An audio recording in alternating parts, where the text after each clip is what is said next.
अहम सर्वा छात्रा नमस्कारम करोमि। मैं सभी छात्रों को नमस्कार करती हूँ। आज हम संस्कृत वर्णमाला के विषय में अध्ययन करेंगे।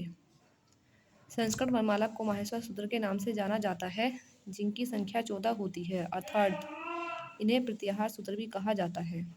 ये सूत्र निम्नलिखित हैं, जैसे आ ई ऊणा रीलाका ऐ ओड ऐ ओज हाया वाराटा लण यमंगण्डम झबा घड़दस जब गड़दस खफ छठ थच टट कपा शशर हल। अब इसमें से हम ये देखते हैं कि स्वर और व्यंजन को हम इसमें से छांटेंगे। तो स्वर जो है हमारे संस्कृत वर्णमाला में मूल स्वर जो है हमारे, वो हमारे 4 होते हैं। 4 कौन कौन से होते हैं? जैसे अ, ई, उ और री। कौन कौन से होते हैं? अ, ई, उ और री। लेकिन स्वरों की संख्या संस्कृत माहेश्वर सूत्र में 9 होती है। कितनी होती है? 9 होती है। अब 9 स्वर कैसे होते हैं? तो जैसे यहाँ मैंने समझाया हुआ है, यहाँ आ प्लस ई बनने पर क्या हुआ? ए। आ प्लस ए बनने पर क्या हुआ? आई। आ प्लस उ बनने पर क्या हुआ? ओ। आ प्लस ओ बनने पर क्या हुआ? औ। तो इसलिए संस्कृत वर्णमाला में स्वरों की संख्या जो है वो 9 होती है। और स्वर कहाँ से कहाँ तक होते हैं? माहेश्वर सूत्र के पहले सूत्र से लेकर चौथे सूत्र के चा तक ये हमारे स्वर माने जाते हैं संस्कृत वर्णमाला में। उसके बाद 5वां सूत्र जो है हा या वाराटा, ये क्या है? और छठा जो सूत्र है ये है लण। हा या वाराटा और लैणा लण, यह है हमारे अंतस्थ व्यंजन।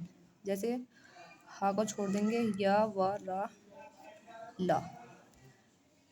माहेश्वर सूत्र के हर अंतिम वर्ण की संज्ञा हो जाती है, ना तो इनकी गणना की जाती है और ना ही इन्हें लिखा जाता है। वर्गों का 5वां वर्ग हमारे कितने होते हैं? 5। कितने होते हैं? 5। जैसे का वर्ग, चा वर्ग, टा वर्ग, ता वर्ग और पा वर्ग। वर्गों के 5वें वर्ण को हम यमंगण्डम कहते हैं। क्या कहते हैं? यमंगण्डम। सूत्र के 7वें सूत्र में देखिए, आपको वर्ग का 5वां वर्ण नजर आएगा। वर्गों के चौथे वर्ण को हम झष कहते हैं। जैसे 8वें सूत्र से झा झंडा ले लेंगे और 9वें सूत्र के इत संज्ञा वाला जो वर्ण है शा षट्कोण, ये ले लेंगे। तो वर्गों के चौथे वर्ण को झष कहते हैं। जैसे झा भा इत संज्ञा हो जाएगी, या की घ ढ ध और शा की भी हमारी इत संज्ञा हो जाएगी। ऐसे ही सूत्र के 10वें सूत्र में देखिए, वर्गों के तीसरे वर्ण को हम जब गढ़ दश कहते हैं। क्या कहते हैं? जब गढ़ दश। ज ब ग ड स। जा जो है वो हमारा 4 चम्मच की लाइन का तीसरा वर्ण है। ब बत्तख जो है वो हमारा पा वर्ग की लाइन का तीसरा वर्ण है। गा गमला जो है वो हमारा क वर्ग की लाइन का तीसरा वर्ण है। डा डमरू जो है वो हमारा ट टमाटर की लाइन का तीसरा वर्ण है। और दा वर्ण जो है वो हमारा ता वर्ग की लाइन का तीसरा वर्ण है। ऐसे ही 11वें सूत्र में नजर आएगा आपको वर्गों का दूसरा 11 और 12वें सूत्र में आपको नजर आएगा वर्ग का दूसरा तथा पहला वर्ण। क्या नजर आएगा? वर्गों का दूसरा तथा पहला वर्ण। जैसे खा जो है वो हमारा का कबूतर की लाइन का दूसरा वर्ण है। ख खरगोश। फा जो है वो हमारा पा पतंग की लाइन का दूसरा वर्ण है। जैसे पा पतंग फाफल, तो दूसरे नंबर पर क्या आया? फाफल। ऐसे ही आपको ख फा छा ठा थ, यहाँ तक आपको वर्गों के दूसरे वर्ण मिलेंगे। एंड उसके लास्ट में जो ये 4 चम्मच चा ट त, वा की इस संज्ञा हो जाएगी। का पा या की इस संज्ञा हो जाएगी। तो ये है हमारे वर्गों के पहले वर्ण। 13वें सूत्र में आपको नजर आएगा शा शा सा रा की संज्ञा हो जाएगी। ये है हमारे ऊष्म व्यंजन। 13वें और 14वें सूत्र में है हमारे ऊष्म व्यंजन, जिन्हें गर्म व्यंजन भी कहा जा सकता है, क्योंकि इनका उच्चारण करते समय मुंह से गर्म वायु निकलती है। कैसी वायु निकलती है? गर्म वायु निकलती है। अब संस्कृत वर्णमाला के विषय में हम ये और जानेंगे। मैंने बताया था अभी आपको कि स्वर हमारे संस्कृत में मूल 4 होते हैं, लेकिन स्वरों की संख्या जो है सूत्र में 9 दिखाई गई है। जैसे पहले से लेकर चौथे सूत्र तक, आ से चा तक, ये हमारे 9 स्वर हैं। इन्हें हम अच भी कहते हैं, अच। अब ये कैसे बने हैं? कृत्रिम स्वर या संधि स्वर। आ प्लस आ, हम पहले सूत्र का आ ले लेंगे। आ प्लस आ बनने पर क्या हो जाएगा? आ। ई प्लस ई बनने पर क्या हो जाएगा? ई। ऊ प्लस ऊ बनने पर क्या हो जाएगा? ऊ। और इन्हीं स्वर से आ प्लस ई बनने पर क्या हो जाएगा? ए। आ प्लस ए बनने पर क्या हो जाएगा? आई। आ प्लस ऊ बनने पर क्या हो जाएगा? ओ। आ प्लस ओ बनने पर क्या हो जाएगा? औ। आ ई ऊ ये हमारे सजातीय स्वर होते हैं, और ए आई ओ औ ये हमारे विजातीय स्वर होते हैं।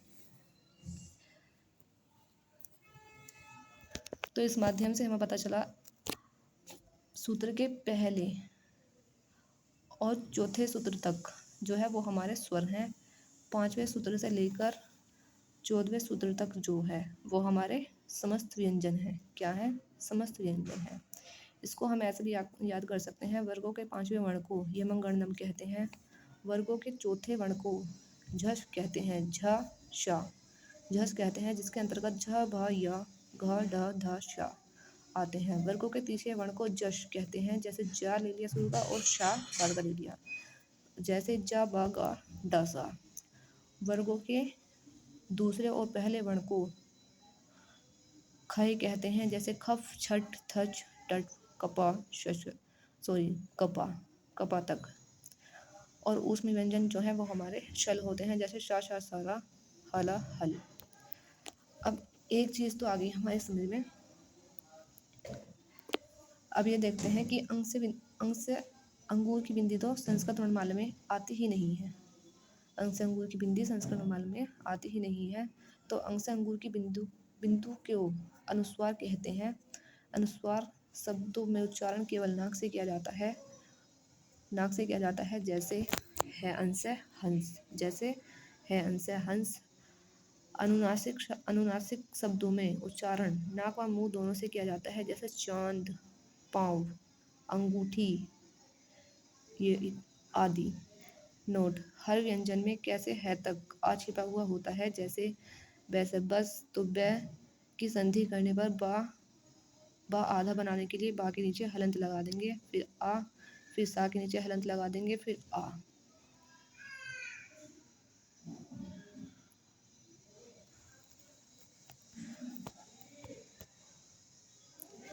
ये जो हमारे 14 सूत्र हैं, ये भगवान शिव ने जब डमरू बजाया था तो उनकी डमरू की ध्वनि जो उत्पन्न हुई थी उन्हें इसमें विभक्त किया गया था। उसमें इन्हें विभक्त किया गया था। इनको लर्न करने का इजी जो है वो ऐसे है: अ ई उड़ा री लका, आई ओढ़, आई ओज, हया वराटा, लर्ण, यमंगणनम, जभा, गर्दस, जब गर्दस, खफ छठ थच टट्व, कपे शशर हल आदि। अगर वीडियो पसंद आया हो तो लाइक ज़रूर कीजिएगा। Thank you.